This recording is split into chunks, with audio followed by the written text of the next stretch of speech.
The 4th of December, 1997, a strip agency on the outskirts of Montreal is raided by police.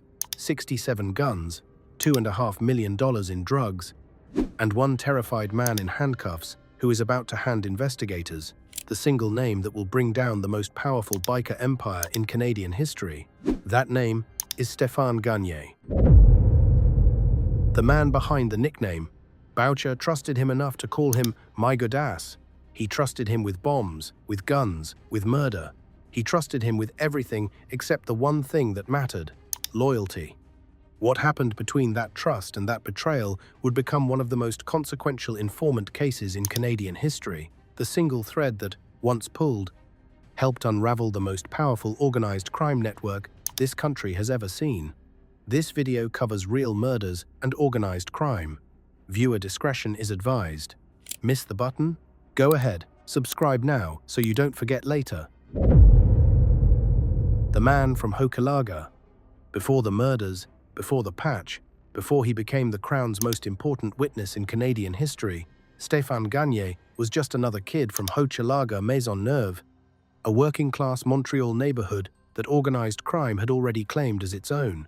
He was born there on the 12th of December, 1969. His father worked as a professional wrestler. His mother stayed home with the children. It sounds almost ordinary. It wasn't. His uncle was a hitman for the Dubois brothers, one of Montreal's most violent crime families. And, in 1974, that uncle was murdered. Violence in the Gagné household wasn't a rumor from the streets. It was a fact at the dinner table. School never had a chance with him. Gagné suffered from learning disabilities and what doctors would now diagnose as attention deficit disorder. Other children bullied him constantly. He spoke with a thick, nasal, working-class Quebec accent that made him an easy target, and journalists who covered him later said he wore a goofy, almost vacant grin that made people assume he was slow, an impression he would later admit he sometimes leaned into on purpose because looking harmless was useful. By grade 7, he had dropped out entirely.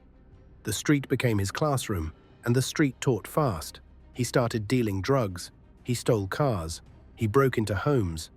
He later admitted to investigators that as a teenager, he was quasiment gelé, almost permanently frozen, high on hashish and PCP, nearly every day of his adolescence.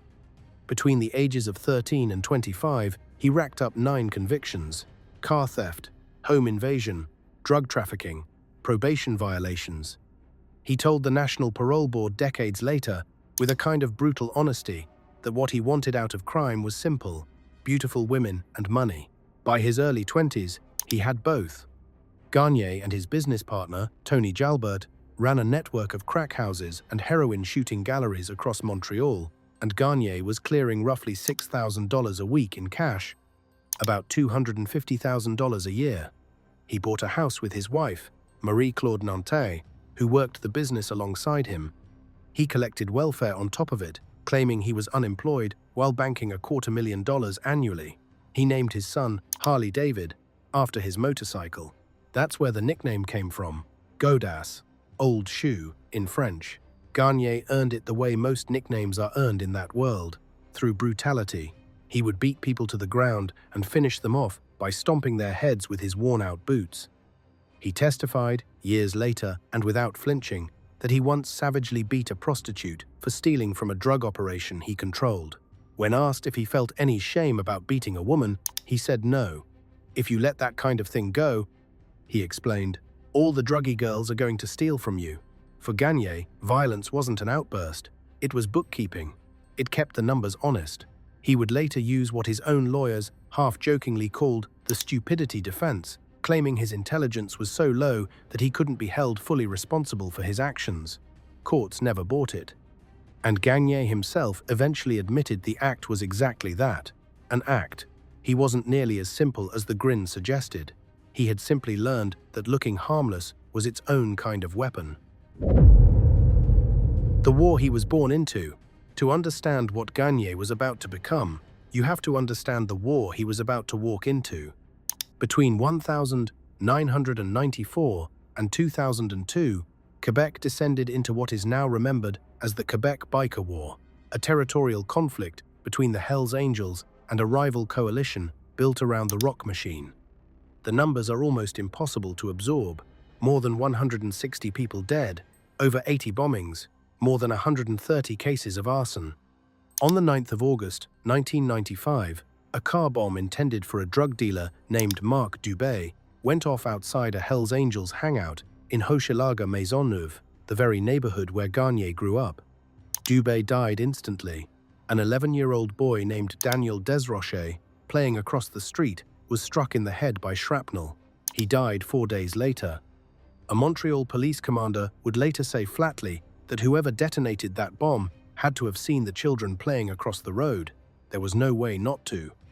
The public outrage that followed forced governments to launch Operation Carcajou, a joint task force built specifically to bring the war under control. It barely slowed it down. Desroches' death also pushed Ottawa to pass Bill C-95, the country's first serious attempt at anti-gang legislation, written specifically to make membership in a criminal organization easier to prosecute on its own. Politicians promised the boy's death would change everything. For 2 more years, the killing only got worse. At the center of the Hells Angels side of that war stood Maurice Boucher, born in 1953. The small Gaspé sawmill town of Causapscal, Boucher grew up poor in Montreal's Mercier-Hochelaga Maisonneuve district, dropped out of school in grade 9, and built a criminal resume through theft, robbery, and, in the early 80s, membership in a white supremacist motorcycle gang that called itself the SS. He joined the Hells Angels in 1987 and rose through the ranks with terrifying speed. By the early 90s, he was the most powerful biker in Canada, president of the Nomads chapter, the elite, mobile arm of the Hells Angels, with no fixed clubhouse and no rival inside the organization. In Quebec's underworld, people genuinely lowered their voices when they said his name. Boucher didn't just want a share of the drug trade. He wanted a monopoly, and anyone operating outside his control was, by definition, an enemy. The man Boucher was fighting had once been one of his closest friends. Back in the SS days, Boucher's partner in the gang had been Salvatore Cazzetta. The two split for good after the Lennoxville massacre of March 1985, when the Hells Angels resolved an internal dispute by luring 5 members of their own Laval chapter to a clubhouse and machine-gunning them, then dumping the bodies in the St. Lawrence River.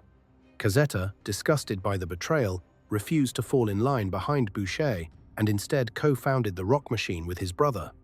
2 former friends from the same neighborhood, on opposite sides of a war that would eventually kill more people than most small-scale conflicts in the Western Hemisphere. Boucher never forgot it, and he never forgave it either. He also never missed a chance to enjoy what the war was earning him. He lived on a sprawling estate outside Montreal, summoned tabloid photographers to film the lavish wedding of one of his men, complete with live performances from 2 of Quebec's biggest singers, and grinned for the cameras while flashing victory signs, even as bodies kept turning up across the city he controlled. Choosing a side, in July of 1994, one of Boucher's lieutenants, a Hells Angel named Paul Fontaine, showed up at Gagné's operation with an ultimatum: shut down the shooting galleries. They were competing with product the Hells Angels controlled. Work for us, or you're finished. It wasn't a negotiation. End quote. Desperate to stay in business, Gagné arranged a meeting with Maurice Boucher himself on Sherbrooke Street in downtown Montreal. They didn't talk. In Montreal's underworld, certain conversations happened entirely in sign language, out of fear of wiretaps and witnesses. Gagné touched his nose, meaning cocaine. Then he touched Boucher's arm, meaning he wanted to buy it from the Hells Angels directly. Boucher pointed to Fontaine. The message was unmistakable. You buy from him, you work for us. Gagné's business partner, Tony Jalbert, made a different choice that summer. He sided with the Rock Machine. Years later, testifying in open court, Gagné explained the calculation that kept him alive, while Jalbert's choice eventually got him killed. "I'm not stupid," he said. "I knew that the Hells would win the war. They're rich, better organized, and certainly more disciplined. It wasn't loyalty. It was arithmetic. Gagné had picked the winning side, and now he needed to prove he belonged on it." Blood test. Prison. The proof came faster than he expected, and it came in prison. In the fall of 1994, Gagné was arrested after selling cocaine to an undercover Sûreté du Québec officer named Robert Pigeon, a detective who would resurface in Gagné's life with devastating consequences 3 years later. Gagné was sent to Bordeaux prison, the same institution that would later become the scene of his first murder. Inside, the war on the street followed him through the gates. In December of 1994, a Rock Machine member named Jean Duquer cornered Gagné in the prison yard, threw a photograph of Maurice Boucher on the ground, and ordered him to stomp on it as a declaration of loyalty to the other side. Gagné refused. Duquer beat him badly for it, but once Gagné recovered, he tracked Duquer down with a metal bar and beat him until he bled. In this environment, Gagné testified about life in that world. There's only one rule: win. Word of the beating reached Boucher, who was serving 6 months in a different facility for a weapons violation.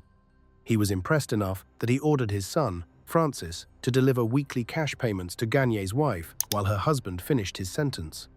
When Gagné was transferred to a prison in Sorel in early 1995, he and Boucher ended up serving time together. They spent hours walking the yard, talking, sizing each other up. Boucher saw something he could use: loyalty, brutality, and a willingness to do absolutely anything. In that same prison, Gagné became infamous among guards for what he called the pen murd, a fermented mixture of his own urine and excrement he kept in a shampoo bottle for 10 days before throwing it on correctional officers. It was childish, it was disgusting, and, in a strange way, it foreshadowed exactly the kind of war he was about to be asked to wage against prison staff. Free and useful, Boucher was released in July of 1995. Gagné followed in April of 1996. On his very first day of freedom, he contacted Boucher's son, Francis, to arrange a meeting with the man himself.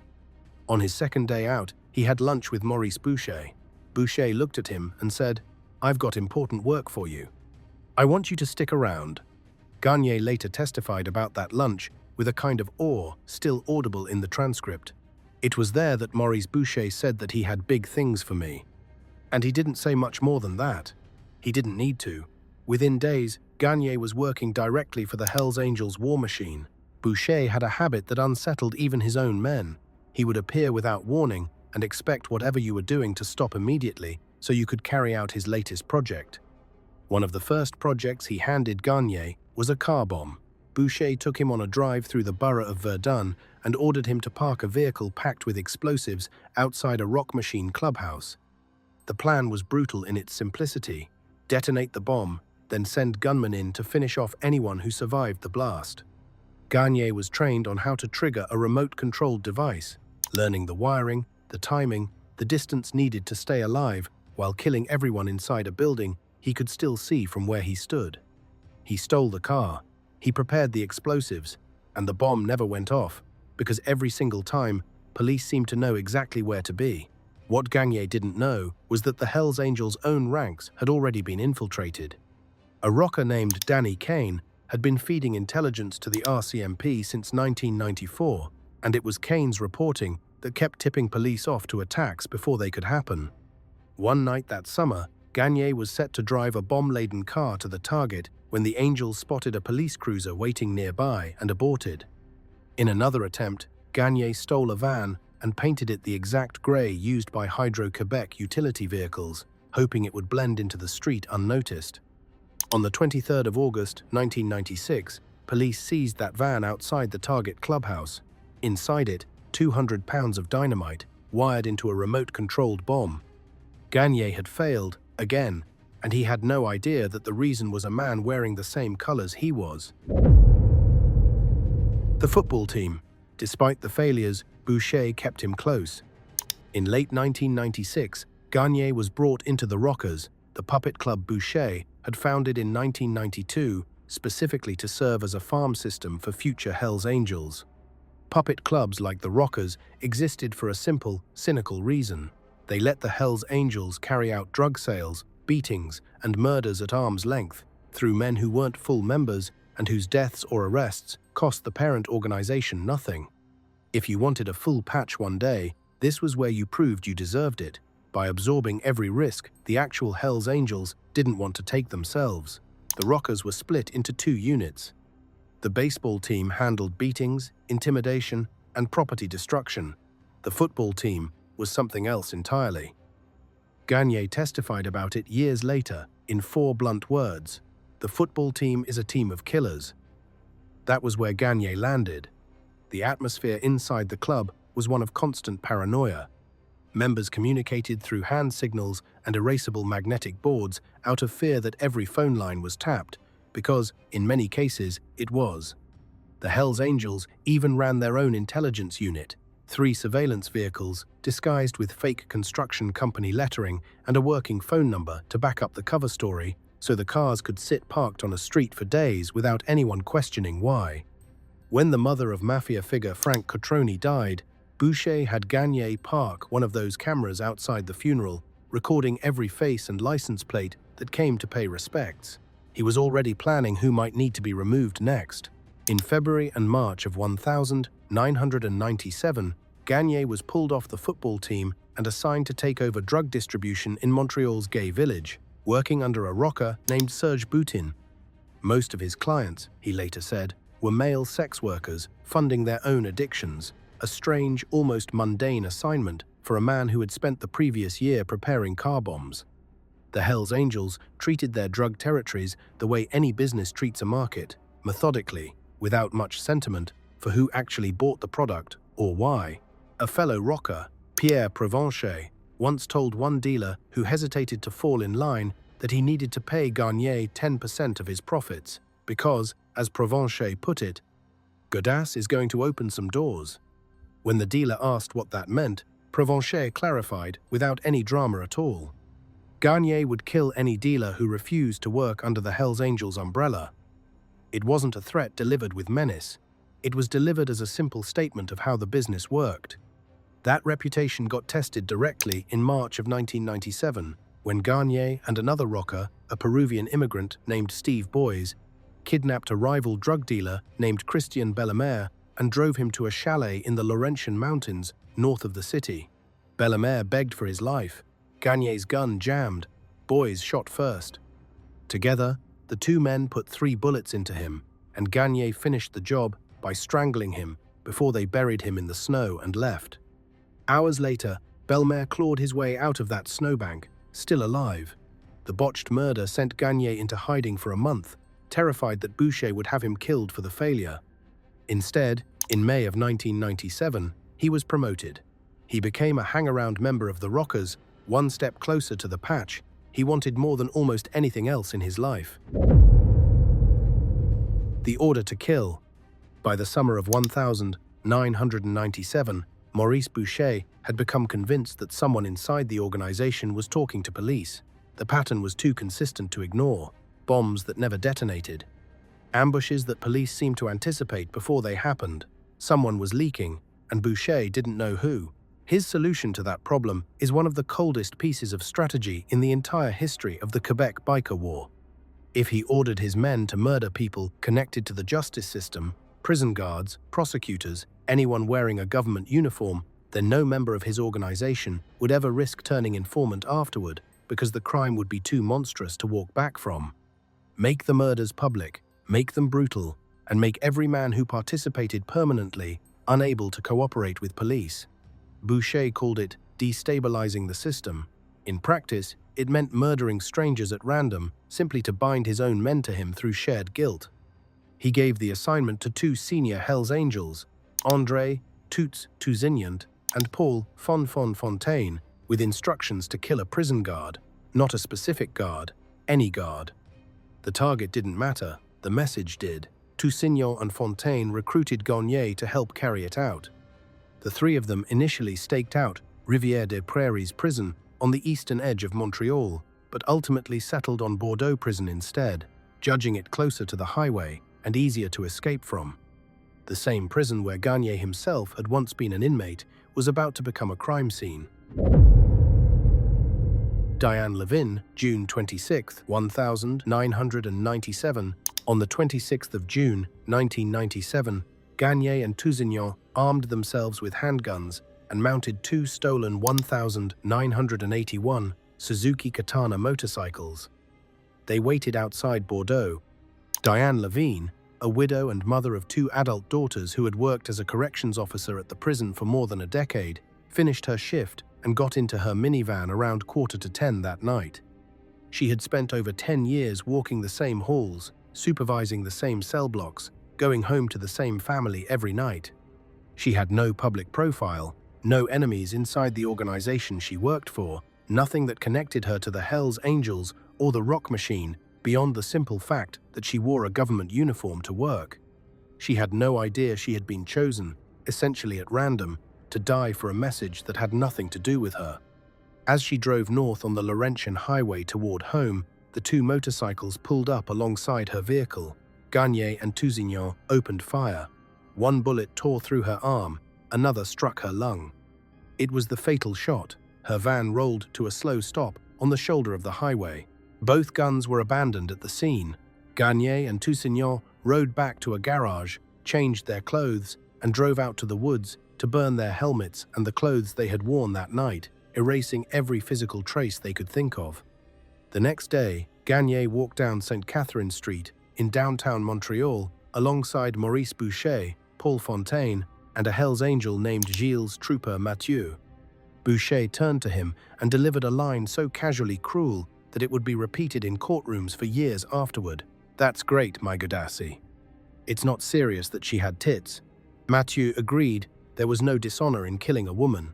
Gagne, by his own later admission, felt proud in that moment. He believed he was finally on the verge of earning his full Hells Angels patch, the single goal that had organized his entire adult life since the day he first touched his nose and then Maurice Boucher's arm on Sherbrooke Street. That night, he went home, and his wife was watching the evening news, where Diane Lavigne's murder was the lead story. Marie-Claude looked at the television and said, "Whoever did this must be a sick person." Gagne quietly left the room. Years later, he would tell a parole board exactly what was running through his head that night. It was a power trip. I wanted my patches. I adhered to the values. I had lost sight of my parents' values. Days after the murder, a Rock Machine member deliberately ran Gagne over with a car while he was on his motorcycle, putting him in the hospital for a month. Boucher rewarded his loyalty even from the hospital bed.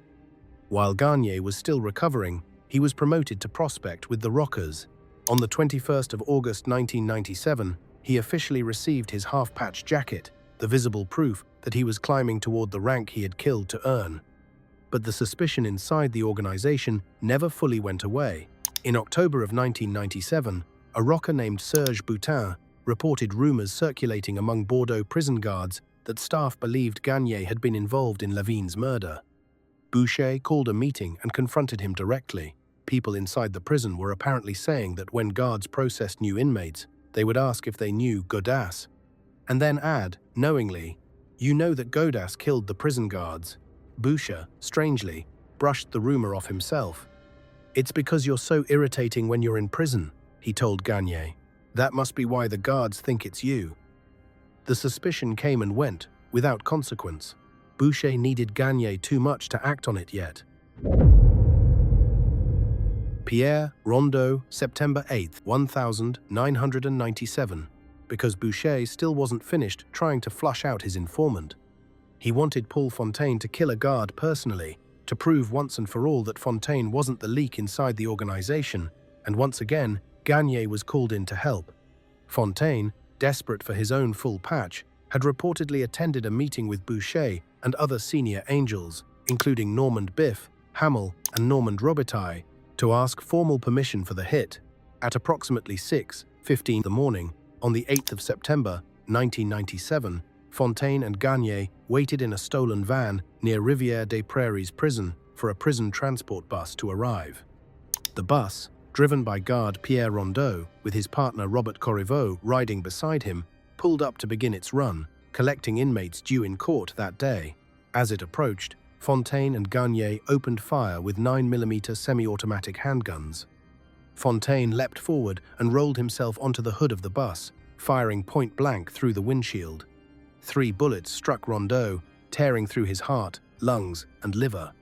Gagne fired from the side and wounded Corriveau. Pierre Rondeau was dead before the bus came to a stop. Fontaine and Gagne fled in their van to a pre-selected location.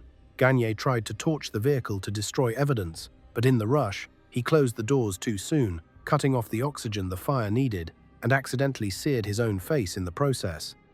The flames died out before they could do their job, and the murder weapons were left intact inside the burned-out shell.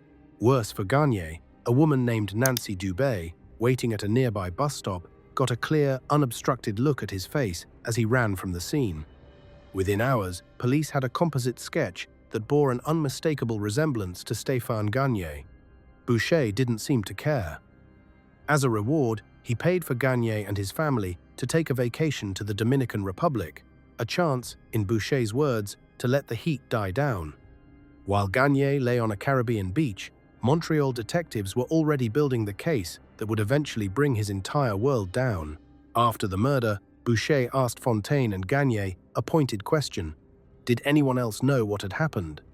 Gagne was about to admit that Steve Boys had helped him clean up afterward, but Fontaine spoke first. No, he said. Nobody else knows. It was a lie, and Gagne understood instantly how dangerous that lie now made him. In Boucher's world, lying to the organization carried a death sentence. Lying to police, he was told, was fine. You could never lie to the guys.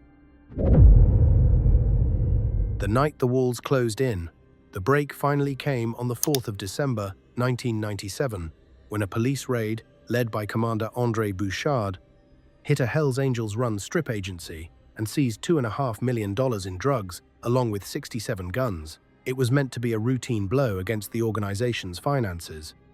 Nobody involved in planning it knew it was about to crack the entire prison guard murder investigation wide open. Among those arrested that day was Steve Boys. Facing the prospect of life in a Canadian prison and possible deportation back to Peru, Boys approached a Montreal detective named Mike Vargas, himself an immigrant from Peru, and offered to talk. Vargas burst into Commander Bouchard's office to tell him that Boys was prepared to testify that Stéphane Gagne had been one of the shooters at Rivière des Prairies. Gagne had no idea any of this was happening.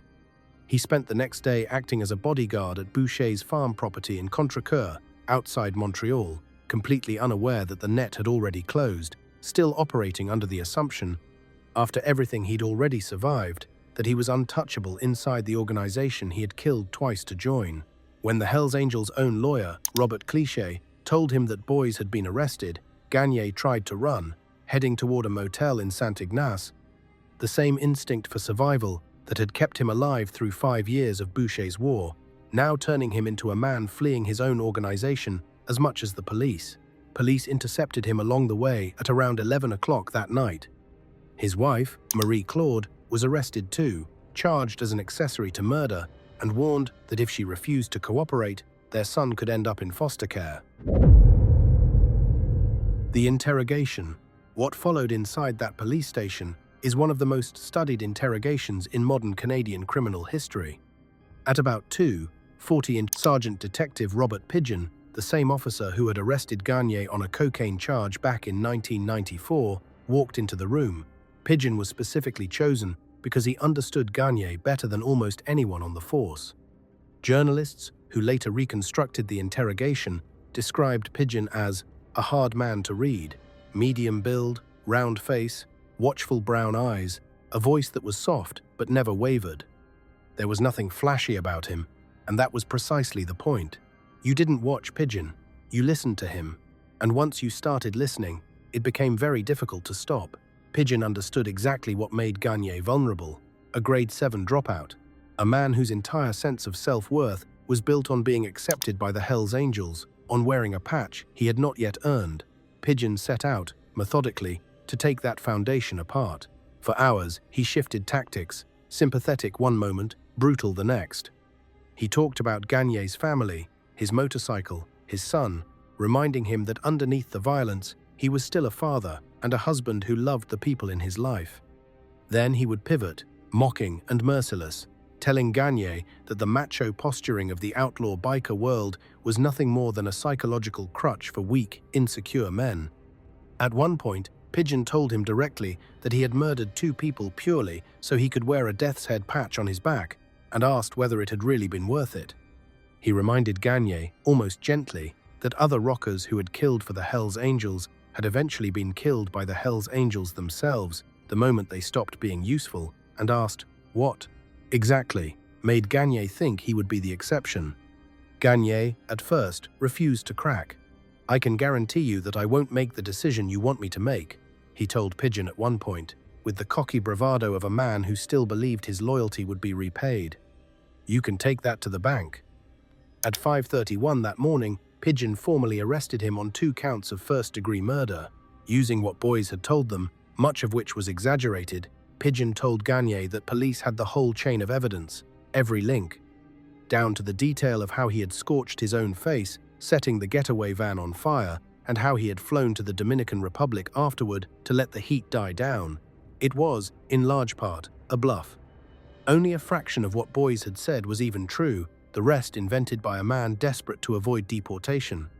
But Pigeon understood that the psychological weight of the claim mattered more than its accuracy, and he told Gagne something else that night, something that landed harder than any threat could have: that his wife had been arrested as an accessory to both murders, and that without his cooperation, their son would grow up in foster care. Then Pigeon shifted again, this time into ridicule. "Yahoo! I killed the prison guard," he said, mimicking Gagne in a sing-song voice. "Yahoo! Me, Stéphane Gagne. I wanted a Hells Angels patch, and I went as far as killing prison guards to get it." Gagne, in tears, finally broke into a scream. "I have nothing to say. I have nothing to say. I have nothing to say. And I want my lawyer, and I want you to put me in my cell." Pigeon kept pushing, reminding him that the Hells Angels lawyers weren't even returning his calls that night, that nobody was coming for him, that the brotherhood he had killed twice to belong to had already, quietly, written him off. He told Gagne, almost as an aside, that the Hells Angels had made sure he was covered in blood, that they had injected him with it, used him exactly the way you would use a tool, and then asked again why a barely literate dropout who couldn't speak proper French still thought any of those men were coming to save him. At around 6:30 inches the morning, Gagne finally collapsed under the weight of it. Through tears, he asked Pigeon a single question. If he talked, how many years could he expect to get? An hour later, Marie-Claude arrived at the station. She told her husband plainly that she wasn't going to prison for his crimes and that she wasn't losing their son. Gagne asked to see the videotape of Boyce's confession. Pigeon played it for him on a station VHS machine. Gagne watched the first 5 minutes. That was all it took. At 8:10 that morning, Stéphane Gagne began a full and complete confession. The deal. 2 weeks later, Gagne and his lawyer sat down with André Vincent, the chief crown attorney for Montreal, to negotiate. Gagne wanted full immunity. He wanted to be paid $1 million for his testimony, treating his own confession as a piece of merchandise rather than an admission of guilt. Vincent refused, both demands flatly. He understood the calculation better than Gagne did. A jury would never accept a deal that looked like the state paying a murderer to testify, no matter how badly prosecutors needed him on the stand. In exchange for a guilty plea to Diane Lavigne's murder and an attempted murder charge connected to the shooting of Robert Corriveau, the Crown agreed to drop the first-degree murder charge tied to Pierre Rondeau's death, a major concession, since a conviction on 2 counts would have meant a life sentence with no realistic path to parole. Vincent told him directly that the people of Quebec would never accept a murderer profiting from his own crimes, and that the only reason he was offering any deal at all was that putting Maurice Boucher behind bars mattered more to the province than punishing Gagne to the absolute limit of the law. The only financial concession the Crown made was $400 a week to help support Gagne's son. On the 19th of March, 1998, Gagne formally pleaded guilty, receiving a life sentence with no parole eligibility for 25 years on the first count and 10 years on the second, to be served concurrently. On the strength of his confession, Maurice Boucher was charged with 2 counts of first-degree murder on the 18th of December, 1997. The man Boucher had trusted to kill for the Hells Angels had become the Crown's single most important witness. Quick reminder, if you're still watching, ask yourself one thing. If this level of detail about how a criminal empire collapses from the inside matters to you, why not subscribe so you don't miss the next investigation? In the first trial, 1998, before the trial even began, the Hells Angels made one last attempt to silence him. A lawyer working for the club approached Gagne and offered him a $1 million bribe not to testify, the exact figure he had already demanded from the Crown and been refused. A detail that wasn't lost on the detectives now protecting him. He turned it down. Shortly afterward, the Hells Angels burned his parents' house to the ground. The message was simple and unmistakable. Next time, they would be inside it. Stéphane Gagne had already made his choice, and there was no walking it back. He was, in effect, a man without a side now, too dangerous to the bikers to be left alone, and too unreliable in the eyes of police to ever be fully trusted either. Maurice Boucher's first trial on 2 counts of first-degree murder opened in Montreal on the 2nd of November at 1998. The Crown's case rested almost entirely on a man, the lead prosecutor, Jacques Dagenais, privately considered a terrible witness, cold, nasal, unsympathetic, and openly self-interested. Boucher's defense lawyer, Jacques Larochelle, one of Quebec's most feared cross-examiners, identified Gagne immediately as the weakest link in the Crown's case and built his entire strategy around destroying his credibility on the stand rather than disputing the physical evidence at all. It was a deliberate choice. Larochelle understood that Boucher had never once been recorded, giving a direct verbal order. Everything had passed through hand signals, nods, and intermediaries, which meant the entire case lived or died on whether 12 jurors believed one ex-con's word about what those gestures meant. Larochelle dredged up every lie Gagne had ever told, every manipulation, every prior conviction, stretching back to age 13. He brought up the Penmurd incidents from prison as proof of a man with an extreme, almost pathological hatred of corrections officers, arguing Gagne had killed the guards entirely on his own initiative, with no order from Boucher at all. And then Larochelle landed the line that would define the entire trial. Under oath, he got Gagne to admit, flatly, "I have no respect for the truth." The presiding judge, Jean-Guy Boilard, showed what even neutral observers described as a startling bias toward the defense throughout the proceedings. He excluded key evidence, including police wiretap recordings of Boucher's own phone calls that corroborated several details of Gagne's testimony, on the grounds that the taps were improperly obtained, despite the fact that police had secured a valid warrant. In his instructions to the jury, Boilard came close to outright telling them that Gagne had likely committed perjury and that they should be extremely reluctant to convict on his word alone. On the 27th of November, 1998, the jury acquitted Maurice Boucher. Outside the courtroom, his supporters celebrated openly. Inside Quebec, the public reaction was fury. Newspapers ran headlines pointing out the brutal irony. A confessed killer had received 25 years, while the man accused of ordering the murders walked free. It reignited a public debate that had simmered through the entire biker war about whether the justice system itself had effectively been intimidated into paralysis by the very organization Boucher led, the same outcome Boucher had been chasing the night he ordered Diane Lavigne's murder in the first place.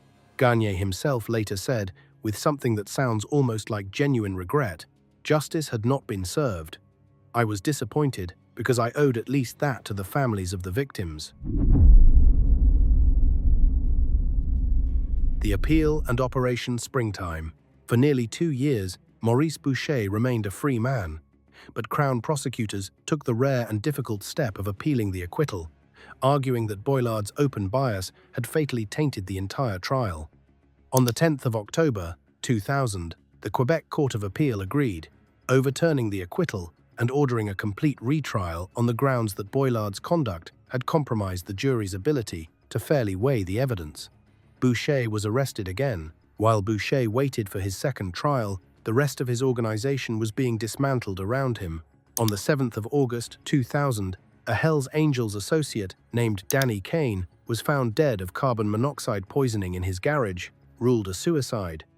What almost nobody knew at the time, including most of the Hells Angels, was that Kane had been an RCMP informant since 1994, source number 3683. The same designation later echoed in Gagne's own file, feeding police real-time intelligence on bombings, murders, and the Nomad's inner workings, while still actively killing for the club himself. He died weeks before he was due to collect a payout, reported at close to $1 million, and vanish into a new identity. 7 months later, on the 28th of March, 2001, more than 2,000 police officers carried out Operation Springtime, the largest coordinated police action in Canadian history, executing arrest warrants against well over 100 Hells Angels members and associates across the province in a single morning. Much of the intelligence behind it traced directly back to Kane, a man who never lived to see the operation he made possible. 2 informants recruited the same year, inside the same war, one dead in his own garage before the cameras ever rolled, the other about to walk back into a courtroom to finish what he started. The second trial, 2002. The second trial opened in Montreal on the 26th of March 2002, this time led by Crown Attorney France Charbonneau. The case looked very different the second time around. Charbonneau introduced the wiretap evidence Boilard had thrown out, along with phone records and surveillance footage that placed Gagne exactly where he said he had been, at exactly the times he claimed. She also brought forward reports from the late informant Danny Kane, confirming that the $1 million bribe offer had, in fact, been real, corroboration that simply hadn't existed at the first trial.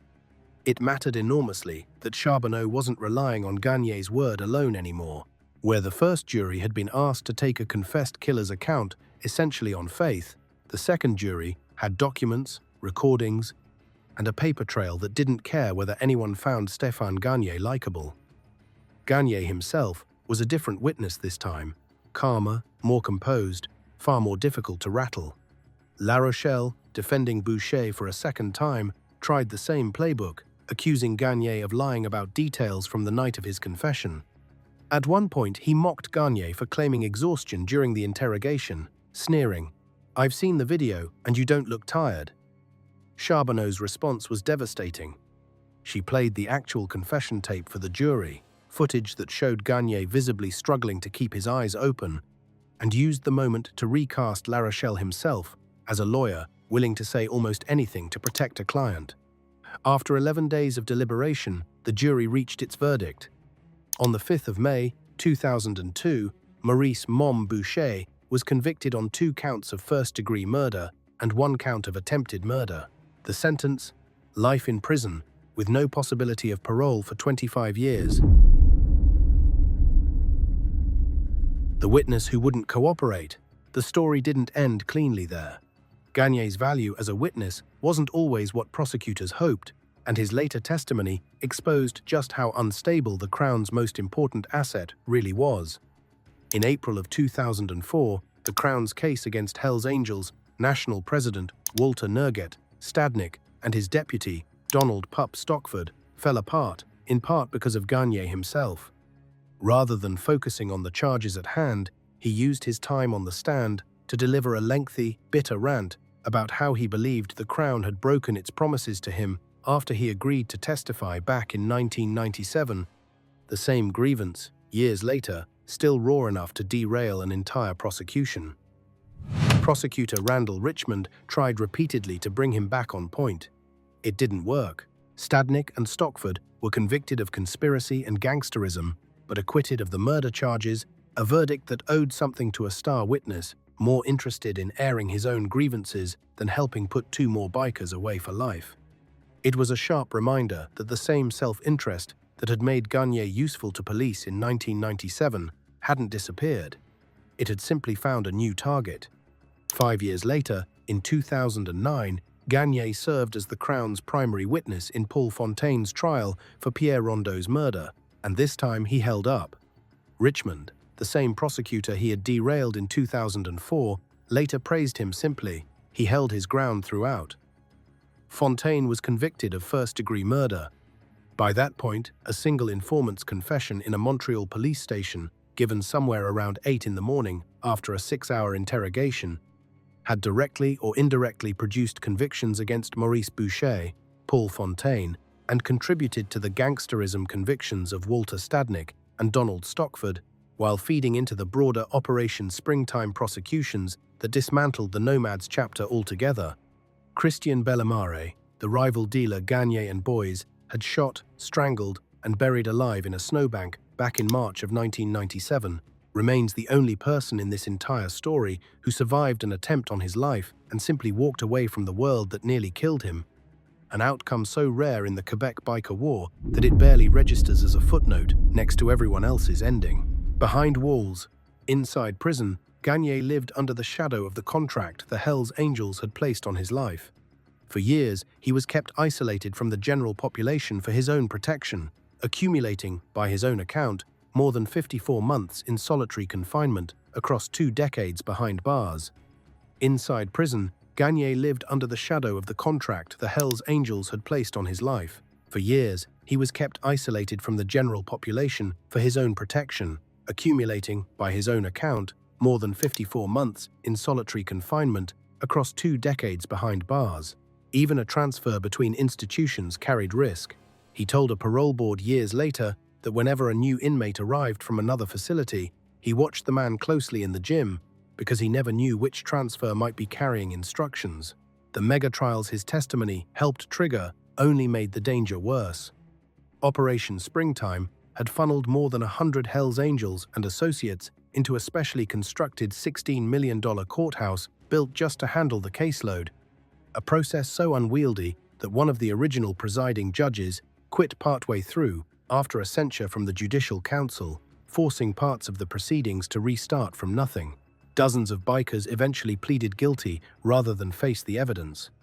Every guilty plea, every conviction, traced some thread back to the world Gagne had once belonged to, and every one of them was a man who knew exactly whose testimony had started the unraveling. In 2006, he was diagnosed with cancer and underwent chemotherapy largely alone in his cell. Somewhere in those years, something in him appeared to shift.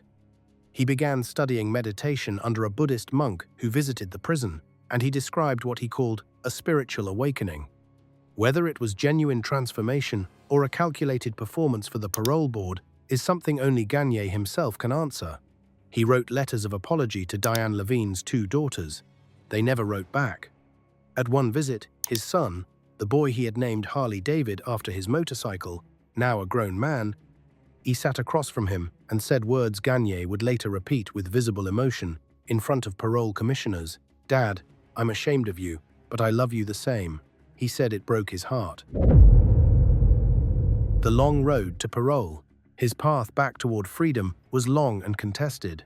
In 2013, 15 years into his sentence, Gagne applied under the so-called faint hope clause, a now repealed provision of the criminal code that allowed convicted murderers serving life sentences to ask a court for parole eligibility after 15 years instead of 25. It was always going to be controversial in his case. The president of the Quebec Prison Guards Union publicly opposed the application, acknowledging in a statement to the Globe and Mail that Gagne's cooperation had played a positive role in bringing Lavigne and Rondeau's killers to justice, but insisting the union would never support his release given the nature of what he had personally done. Gagne, then 43, told reporters at the time that he no longer represented a threat to society. The motion succeeded in getting him a hearing years ahead of schedule, but a hearing was not a guarantee. In 2016, Gagne appeared before the Parole Board of Canada for the first time, telling commissioners that he had wanted to become a gangster for beautiful women and money, and that killing Lavigne had been, in his own words, a power trip. Diane Lavigne's daughter, Isabelle Daoust, told CBC News at the time that she wasn't opposed to his eventual release. Without forgiving him completely, she said, she understood why he wanted his freedom back, and nothing happening to him would bring her mother back either way. She believed in rehabilitation the way her mother had, but the board itself wasn't convinced. They denied his request that year, telling him directly that he sounded self-centered, more focused on his own redemption narrative than on genuine accountability for 2 dead men and the families they left behind. He tried again in October of 2018.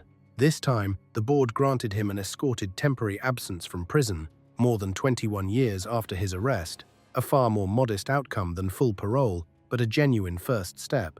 Investigative journalist Julian Scher, who has written extensively on the Hells Angels, described Garnier to CBC News as the ultimate snitch, the ultimate traitor, but also the ultimate assassin, a description Garnier himself never seriously disputed. On his escorted outings, Garnier learned to do things most people take for granted after 2 decades behind bars, paying with a bank card, ordering in a restaurant, simply existing among strangers without a guard's uniform 6 feet away. His caseworker described him in official notes as a devoted kitchen worker inside the institution, helpful, full of initiative, the kind of file note that reads almost absurdly mundane next to the rest of his record. He told the board he had learned to manage his emotions without violence. In February of 2023, the National Parole Board approved him to live in a halfway house, a final step before full release. In its written decision, the board noted, "You say you have a thought for the victims every morning. You say that you will never forgive yourself for the irreparable actions you have committed, but that you must learn to live with them." The victims. Diane Lavigne was 49 years old when she was murdered. She left behind 2 adult daughters who grew up, married, and built lives in the decades since, lives their mother never got to see. Pierre Rondeau was 48, a working father, doing a job that, on paper, carried no more risk than driving a bus full of paperwork between a prison and a courthouse. Neither man nor woman had any connection to the war that killed them beyond the uniform they happened to be wearing that day. Maurice Boucher never expressed comparable remorse. He spent the rest of his life behind bars, including a 2015 conviction for plotting, from inside prison, the assassination of a rival mafia-linked figure, Reynald Desjardins, an additional 10 years tacked onto a sentence he was already certain to die serving. He did die there, on the 10th of July, 2022, at Saint-Anne-des-Plains Penitentiary north of Montreal, of throat cancer, at the age of 69. Correctional Service Canada described it only as apparent natural causes. Stéphane Gagné, the man whose testimony put him there, is believed to be living today under a new identity, somewhere outside the world he once nearly died, trying to belong to. Even now, journalists covering his parole hearings aren't told which institution holds him or which town he might eventually settle in. The same silence that once protected the Hells Angels' secrets now protects, in a strange inversion, the man who broke them. The questions that remain. A few pieces of this story still don't sit entirely comfortably, even decades later. Why, when Bordeaux prison guards were openly telling new inmates that Goddas killed the prison guards just weeks after Rondeau's murder, did Maurice Boucher brush the rumor aside instead of acting on it the way he acted on every other threat to his organization? Why did a man as paranoid as Boucher, a man willing to order the random murder of strangers just to flush out a single suspected informant, never once seriously suspect the rocker who kept botching bombings and surviving murder attempts gone wrong? Why did Steve Boys, a man with every incentive to exaggerate, end up being right about the one detail that mattered most, that Gagné had pulled a trigger, while getting nearly everything else about the story wrong?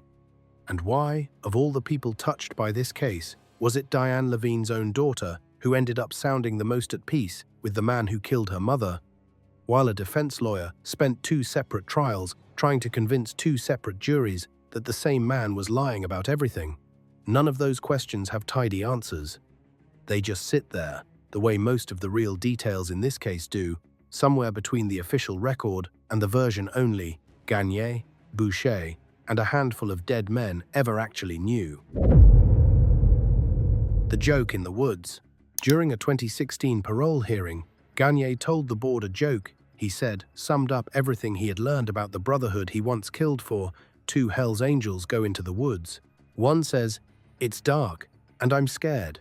The other answers, "I'm going to be even more afraid when I go back alone." By then, Gagné understood something. It had taken 2 murders and 20 years in a cell to learn. The loyalty that world promised never actually existed. It lasted exactly as long as you were useful, and not 1 day longer. Danny Kane learned the same lesson and never made it out of his garage alive to say so. Boucher's own son, Francis, would later be arrested and convicted on gang-related charges of his own, proof that even blood didn't buy a clean exit from that world. Diane Lavigne was murdered for wearing a uniform on the wrong night. Pierre Rondeau was murdered to prove a man's devotion to an organization that would have discarded him the moment he stopped being convenient. Robert Corriveau survived the same ambush with wounds he carried for the rest of his life. A footnote in most retellings of this story, but a man who still has to live with what was done to him over a stranger's idea of intimidation. Maurice Boucher died in a federal penitentiary, having never once in 20 years shown genuine remorse for either killing. And Stéphane Gagné, the grade 7 dropout, who wanted nothing more in life than a patch with a death's head stitched into it, got his answer to whether it was worth it. He spent it. 21 years of his life, his marriage, his son's respect, his face, his name, all of it, for a patch he was arrested before he ever got to wear. What makes Gagné's story different from most of the men who orbited Maurice Boucher isn't that he killed. Plenty of rockers killed. It's that he was the one person Boucher misjudged completely. Boucher built an entire strategy, the murder of random prison guards, around flushing out a single informant he was certain existed somewhere in his ranks. He found Danny Kane eventually, after Kane was already dead. He never once seriously suspected that the loyal, eager, not quite bright young man who burned his own face, setting a getaway van on fire, would be the one who actually brought him down. Boucher trusted Gagné precisely because Gagné seemed too simple to ever turn, too desperate for approval to ever risk losing it. That misjudgment is the entire story. Not a conspiracy years in the making. Not a betrayal planned in advance. Just one frightened, broken man at 2:40 inches the morning, in a windowless room with a detective who understood him better than the organization he'd killed twice forever had, finally realizing that the only person who had ever actually been using him was the one he'd spent his whole adult life trying to impress. And if you made it this far, you know what to do. Hit the bell. There are more cases like this coming. Cases where the truth is darker than any fiction, and where the men who tell it usually end up paying for it one way or another, whether it's a bullet, a cell, or a name they can never use again.